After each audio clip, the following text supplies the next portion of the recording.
কুমিল্লার নাঙ্গলকোটে ১৫ জন শিক্ষক থাকা সত্ত্বেও দাখিল পরীক্ষায় অংশ নেওয়া ১০ জন শিক্ষার্থী সবাই ফেল করেছে। এ ঘটনায় শিক্ষার্থী ও অভিভাবকদের মধ্যে হতাশা ও ক্ষোভ দেখা দিয়েছে।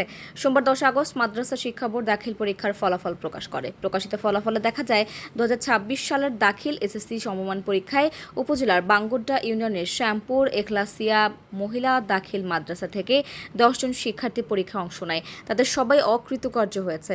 অভিভাবকরা জানান, মাদ্রাসাটির শিক্ষার মান ও শিক্ষকদের দায়িত্বশীলতা না থাকায় ফলাফল বিপর্যয় হয়েছে। শ্যামপুর একলাসিয়া মহিলা দাখিল মাদ্রাসার সহ সুপার মাওলানা শামসুল আলম বলেন, অষ্টম শ্রেণী থেকে ভালো শিক্ষার্থীদের বিয়ে হয়ে যায়। নগণ্য সংখ্যক ছাত্রীকে পরীক্ষা দেওয়ায় তারা ফেল করেছে। এছাড়াও এবার পরীক্ষা কঠিন হয়েছে। আমাদের এই বেশে অষ্টম শ্রেণী থেকে বাল্য বিবাহ হইতে হইতে অনেকগুলি ছাত্রী জড়িয়েছে। প্রায় ৩০-এর উপরে ছাত্রী ভর্তি ছিল, বুঝলেন নি? ৩০-৩৫ জন বাল্য বিবাহ অষ্টম থেকে অষ্টম নবম ভালো ভালো ছাত্রীগুলি, যেগুলি রোল নম্বর ১, ২, ৩, ১০-এর মধ্যে ছিল, বিয়ে হয়ে গেছে। বাকি ছাত্রীগুলি একবারে যেগুলি অগণ্য, এই ছাত্রগুলি শেষ পর্যন্ত সেন্টার পর্যন্ত আসে হচ্ছে। তো এরপর আমরা চেষ্টা করছি ও অনেক ভালো করার জন্য।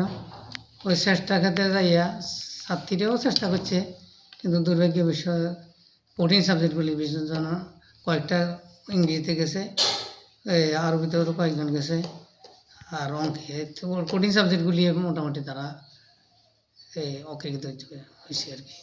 নাঙ্গলকোট উপজেলা মাধ্যমিক শিক্ষা অফিসার মোহাম্মদ ইউনুস বলেন, ওই মাদ্রাসায় ১৫ জন শিক্ষক, তার মধ্যে ১০ জন দাখিল পরীক্ষা দিয়ে সবাই ফেল করেছে। মাদ্রাসার শিক্ষকদের কারণ দর্শানোর নোটিশ দেওয়া হয়েছে।